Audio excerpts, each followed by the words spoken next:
Most people believe the Japanese live past 100 because of good genes or endless sushi. Research shows centenarian rates in Japan are 6.5 times higher than the United States. The real explanation isn't genetic luck. It's 7 specific vegetables that work together like companion plants in a Three Sisters garden. I analyze nutrition the way I analyze ecosystems. You're eating the same 12 plants on rotation, while Japanese elders average 47 different plants weekly. If you want to understand how food actually works as a system, subscribe and like. Let me show you what a self-regulating diet looks like. Here's the reality most people miss. The processed food industry engineered your palate to crave wheat, corn, soy, and sugar on endless rotation because monoculture is profitable. Diversity is expensive to manufacture, hard to shelf stabilize, impossible to patent. So they convinced you that eating the same inputs daily is normal. It's not. It's a biological disaster that looks like chronic disease 20 years later. You eat cereal made from wheat, bread made from wheat, pasta made from wheat, crackers, cookies, pizza crust, all wheat. Your body gets the same glycemic spike, the same inflammatory response, the same insulin dump 6 times a day. That's not a diet. That's agricultural lobbying disguised as nutrition. Now let's talk about what Japanese elders actually eat. The first vegetable is daikon radish. You've seen it. Long, white, thick as your forearm. Costs about $1.50 per pound at any Asian grocery. The Japanese eat it daily, raw in salads, pickled in rice bran, grated over fish, simmered in miso soup. Here's why it matters. Daikon contains digestive enzymes, amylase, esterase, phosphatase, that break down starches, fats, and proteins while you're still chewing. Your stomach doesn't have to work as hard. Less bloating, less acid reflux, better nutrient absorption from everything else you eat. But that's just the mechanical function. Daikon also supports your liver's phase 2 detoxification pathways. It's loaded with glucosinolates that activate enzymes your liver uses to neutralize toxins, package them, and excrete them. Every day, your liver processes alcohol residue, pesticide traces, plastic compounds leaching from food containers, pharmaceutical metabolites. Daikon gives your liver the biochemical tools to handle that load without inflammation. The Japanese don't think of it as medicine. They think of it as infrastructure, like composting. You don't compost to fix a problem. You compost because healthy soil prevents problems from appearing. The second vegetable is Napa cabbage, also called Chinese cabbage. Pale green, oblong, costs $2 per head. The Japanese eat it in miso soup every morning, fermented as tsukemono pickles, stir-fried with ginger at dinner. Napa cabbage is a prebiotic factory. It contains fermentable fiber that your gut bacteria eat and convert into short-chain fatty acids, butyrate, propionate, acetate. These compounds don't just feed good bacteria.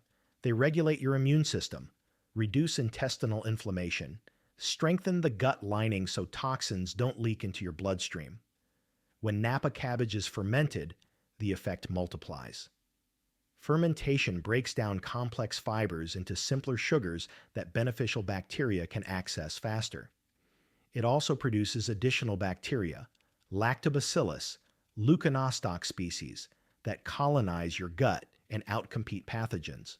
A 2017 study in the Journal of Applied Microbiology found that people who ate fermented vegetables daily had 40% higher gut microbiome diversity than people who didn't.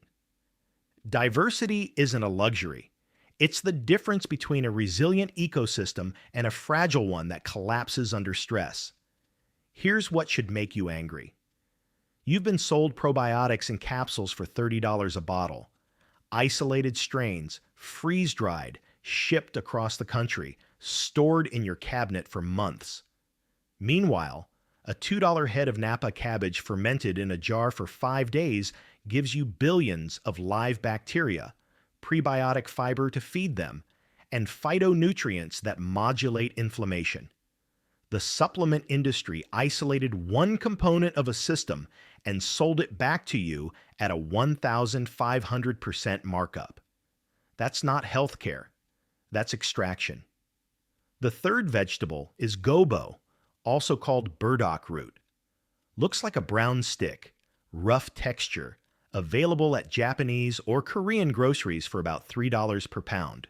The Japanese shred it into stir fries, simmer it in dashi broth, pickle it as a side dish. Gobo is a blood sugar regulator. It contains inulin, a type of soluble fiber that slows glucose absorption in your intestines. When you eat gobo with rice, the glucose from that rice enters your bloodstream gradually instead of spiking. No insulin surge, no energy crash 90 minutes later. No glycogen storage that converts to fat when your muscles are already full. But gobo does something more interesting. It's one of the most potent prebiotic fibers available.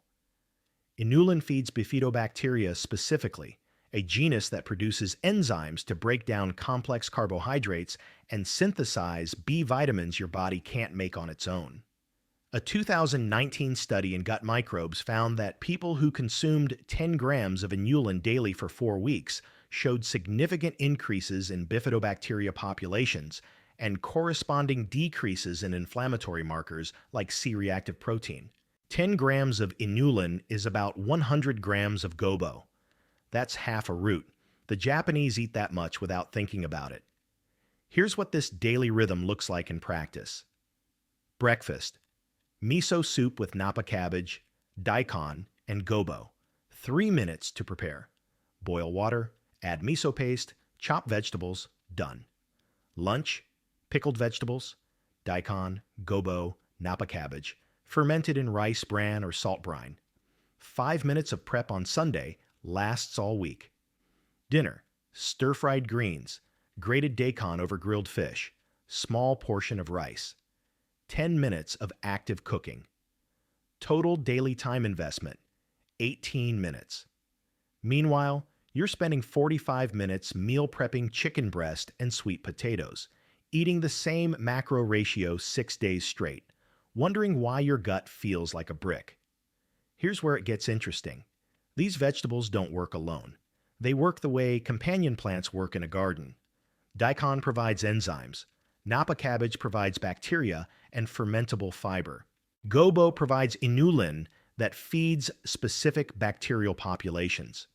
Together, they create a biological polyculture in your gut that regulates digestion, inflammation, immune function, and metabolic health without your conscious effort. It's a self-managing system. You're not taking daikon to fix your liver. You're eating it daily so your liver never breaks in the first place. The fourth vegetable is shiso, also called perilla leaf. Looks like a purple or green basil leaf. Tastes faintly of mint and anise. Costs about $4 for a small bunch. The Japanese eat it fresh as a garnish on sashimi, minced into rice, wrapped around grilled fish. Shiso contains rosmarinic acid, a polyphenol that suppresses allergic inflammation,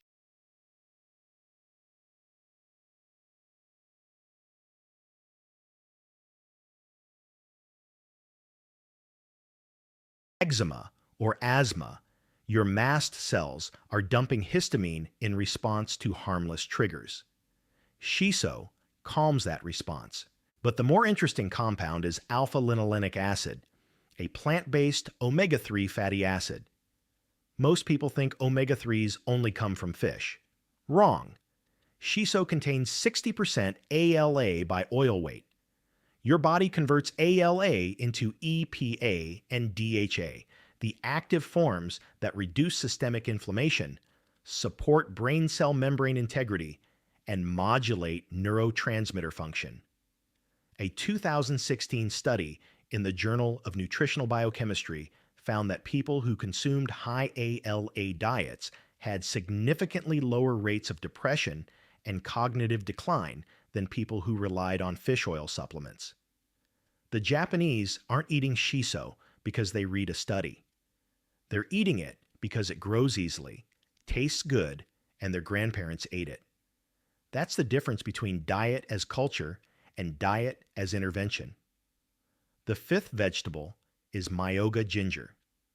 Looks like a pale pink flower bud, about the size of your thumb, available at Japanese groceries for about $6 per small bag. The Japanese slice it thin and add it to miso soup, pickle it in vinegar, scatter it over cold tofu. Myoga contains a compound called myogadiol, a sesquiterpene that has been shown to protect neurons from oxidative stress. A 2014 study in Biological and Pharmaceutical Bulletin found that myogadiol reduced amyloid beta accumulation in mouse brain cells, the same protein tangles associated with Alzheimer's disease. The mechanism involves upregulating antioxidant enzymes, superoxide dismutase, catalase, glutathione peroxidase, that neutralize free radicals before they damage cell membranes. Your brain uses 20% of your body's oxygen despite being 2% of your body weight. That oxygen metabolism produces reactive oxygen species constantly. Myoga gives your neurons the biochemical tools to manage that oxidative load. But here's what they don't tell you. Companies spend billions engineering your cravings. They've mapped your desires, your impulses, your weaknesses. Every supplement ad you see, every superfood placement, every limited time offer is designed to make you buy isolated compounds instead of whole vegetables. Meanwhile, supplement companies are selling you isolated omega-3 capsules for $40 a month, probiotic blends for $35, fiber powders for $28. You're spending over $100 monthly on deconstructed food systems that don't work because the magic isn't in the isolated compound. It's in the relationships between compounds. Fermentation increases polyphenol bioavailability by 300 to 500% compared to raw vegetables.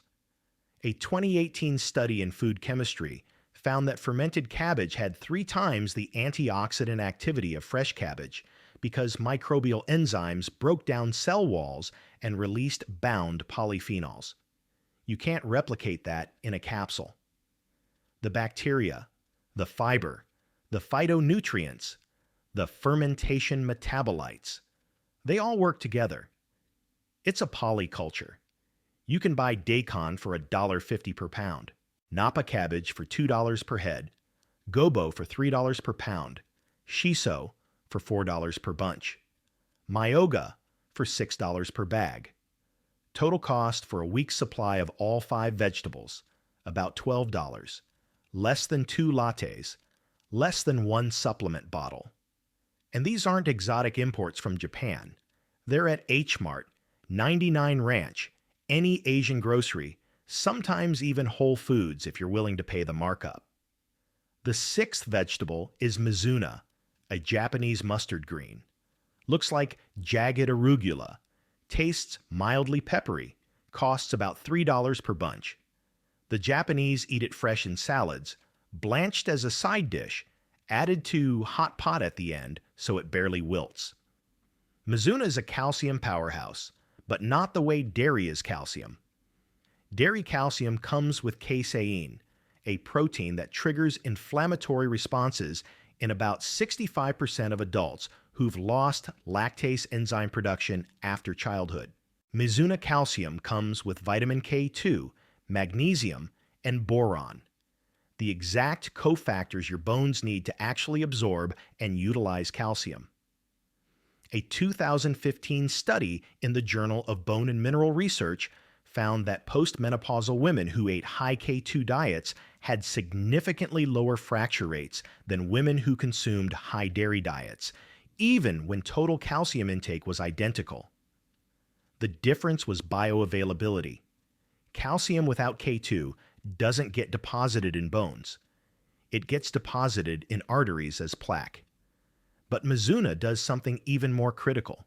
It contains glucosinolates, sulfur-containing compounds that convert into isothiocyanates when you chew the leaves. Isothiocyanates activate phase 2 detoxification enzymes in every cell of your body, not just your liver. These enzymes neutralize carcinogens before they damage DNA. A 2013 meta-analysis in the Annals of Oncology reviewed 67 studies and found that people who ate cruciferous vegetables daily had 18% lower cancer rates across all types compared to people who rarely ate them. 18%, not from a drug, from a $3 bunch of greens you chop into a salad. The seventh vegetable is Kabocha squash, a Japanese winter squash. Looks like a small green pumpkin with dense orange flesh, costs about $2 per pound. The Japanese roast it, simmer it in dashi broth, mash it into croquettes. Kabocha is a fiber and beta-carotene delivery system. 1 cup contains 7 grams of fiber and over 100% of your daily vitamin A requirement as provitamin carotenoids your body converts on demand. Here's why that matters. Soluble fiber slows gastric emptying. When you eat kabocha with rice, the glucose from that rice is released gradually because the fiber forms a gel matrix in your stomach. Your blood sugar stays stable. Your insulin response stays moderate. You don't get the post-meal energy crash that makes you reach for coffee at 2 p.m. Beta-carotene supports epithelial cell integrity, the cells that line your gut, lungs, skin, and urinary tract. These cells are your first barrier against pathogens. If they're compromised, bacteria and viruses get through easier. A 2016 study in the Journal of Leukocyte Biology found that people with higher blood levels of beta-carotene had significantly stronger mucosal immune responses during respiratory infection. They got sick less often, and when they did get sick, they recovered faster. You don't need to eat kabocha from Japan. Any winter squash works: butternut, acorn, delicata. The principle is the same: dense, slow-digesting carbohydrate with fiber that regulates blood sugar and feeds beneficial gut bacteria. Now, here's where most people panic. They think they need to learn Japanese cooking, buy specialty ingredients, spend hours in the kitchen. Wrong. You don't need to become Japanese. You need to adopt the pattern. Daily variety in small amounts, whole vegetables in multiple preparations, fermentation to unlock bioavailability. Let's make this practical. You don't have an Asian grocery near you? Start with what you can get. Regular cabbage ferments just like Napa cabbage. Any radish works like daikon. French breakfast radishes, watermelon radishes, whatever. Winter squash is at every grocery store in America. Mustard greens, kale, collards, all contain glucosinolates. Arugula, watercress, both have isothiocyanates. The Japanese aren't eating magic vegetables. They're eating a diversity of whole plants in forms that preserve and enhance bioavailability. You think these vegetables taste weird? You've been eating processed sugar for 30 years. Your palate thinks Mountain Dew tastes normal. Give daikon 2 weeks. Your taste receptors adapt to what you eat consistently. Bitterness signals phytonutrients. Pungency signals sulfur compounds. These are features, not bugs. Prep time? Pickled vegetables take 5 minutes on Sunday. Ferment cabbage in a jar with salt. Done. Lasts 2 weeks in your fridge. Miso soup takes 3 minutes. Boil water, add paste, chop a radish. You're spending longer than that scrolling Instagram while your coffee brews. Stir-fried greens take 4 minutes. Hot pan, oil, greens, garlic, done. You're currently spending 20 minutes cooking chicken breast to hit macros. I'm asking for 4 minutes to saute Mizuna. Here's the scaling strategy that actually works. Week 1. Add 1 vegetable. Buy daikon. Grate it over your salad, slice it into soup, eat it raw with salt. Just get used to having it in your house. Week 2. Add fermented vegetables. Buy sauerkraut if you're not ready to ferment your own. Eat 2 forkfuls with lunch. That's it. Week 3. Add one more vegetable. Napa cabbage and miso soup, or any winter squash roasted with dinner. You're not overhauling your entire diet overnight. You're adding one component per week until you have 7 vegetables rotating through your meals without thinking about it. Here's how all 7 vegetables work together in your body as a biological polyculture. Daikon provides digestive enzymes and liver detox support. Your stomach breaks down food more efficiently. Your liver clears toxins faster. Less inflammation baseline. Napa cabbage provides fermentable fiber and probiotic bacteria. Your gut microbiome diversifies. Short-chain fatty acids regulate immune function and repair intestinal lining. Gobo provides inulin that feeds bifidobacteria specifically. Blood sugar stays stable. B vitamin synthesis increases. Inflammatory markers drop. Shiso provides omega-3 fatty acids and rosmarinic acid. Systemic inflammation decreases. Allergic responses calm. Brain cell membranes stay intact. Myoga provides myogadiol for neuronal protection. Oxidative stress in brain cells decreases. Amyloid beta accumulation slows. Mizuna provides bioavailable calcium, vitamin K2, and glucosinolates. Bone density improves without arterial calcification. Detox enzymes activate in every cell. Cancer risk drops. Kabocha provides fiber and beta-carotene. Blood sugar regulation improves. Mucosal immunity strengthens. You get sick less often and recover faster when you do. That's the system. 7 vegetables, each with specific mechanisms, working together to regulate gut health, liver function, blood sugar, inflammation, immune response, cognitive protection, and cellular detoxification, not as medicine, as infrastructure. The longevity mechanism isn't complicated. Japanese centenarians activate autophagy, cellular cleanup and recycling, through intermittent fasting windows and phytonutrient signaling. They maintain low chronic inflammation because their diet is a polyculture, not a monoculture. Variety prevents the repetitive antigen exposure that trains your immune system to overreact. They preserve gut microbiome diversity, which translates directly to immune resilience. A 2017 study in Nature Medicine found that centenarians have gut microbiomes more similar to healthy 30-year-olds than to sick 70-year-olds. The difference wasn't genetics, it was diet. Daily vegetable diversity creates and maintains that microbial ecosystem. Here's your weekly rotation template.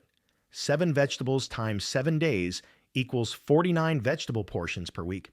You don't eat all 7 every single day, you rotate them. Monday, daikon, napa cabbage, kabocha. Tuesday, gobo, shiso, mizuna. Wednesday, daikon, myoga, napa cabbage. Thursday, kabocha, gobo, shiso. Friday, mizuna, daikon, napa cabbage. Saturday, shiso, myoga, gobo. Sunday, kabocha, mizuna, daikon. Notice the pattern. Each vegetable appears 3 to 4 times per week in different combinations. You're never eating the same plate twice. Your gut bacteria get constant variety. Your liver gets multiple detox pathways supported. Your blood sugar stays stable from different fiber sources. Contrast that with how you're currently eating. Chicken, rice, broccoli. Chicken, rice, broccoli. Chicken, rice, broccoli. 6 days straight. Then you cheat on Sunday with pizza and beer because you're so bored you can't sustain it. That's not discipline failure, that's design failure. Monoculture is inherently unsustainable. It depletes soil, attracts pests, requires constant intervention. Same with your body. Eat the same inputs daily, and your microbiome diversity collapses. Inflammation becomes chronic. Insulin sensitivity drops. You're fighting your own biology, and you will lose. You know 0 people who live to 100 eating McDonald's daily. You know Japanese centenarians who ate daikon daily for 80 years. The difference isn't luck, It's not genetics, it's daily design. Every meal is either feeding a polyculture or feeding a monoculture. Every day you delay starting this, you're choosing the monoculture. Here's what you do tonight. Buy one vegetable. Daikon, Napa cabbage, any radish, any winter squash. Doesn't matter which, just buy one. Eat it 3 times this week in any form. Raw, cooked, pickled. Doesn't matter, just eat it. Next week, add a second vegetable. Week after, add a third. In 7 weeks, you're eating all 7 in rotation without thinking about it. The Japanese aren't genetically lucky. They're not superhuman. They're eating a food forest while you're eating a lawn. A lawn is efficient to maintain if your only goal is uniform green coverage. It's a biological disaster if your goal is ecosystem health, nutrient cycling, and long-term resilience. Same with your diet. Monoculture is efficient if your only goal is hitting calorie and macro targets. It's a metabolic disaster if your goal is to live to 100 without diabetes, heart disease, or dementia. The gap between your current diet and centennial health closes one vegetable at a time. Not next Monday. Not after New Year's. Tonight. Start tonight.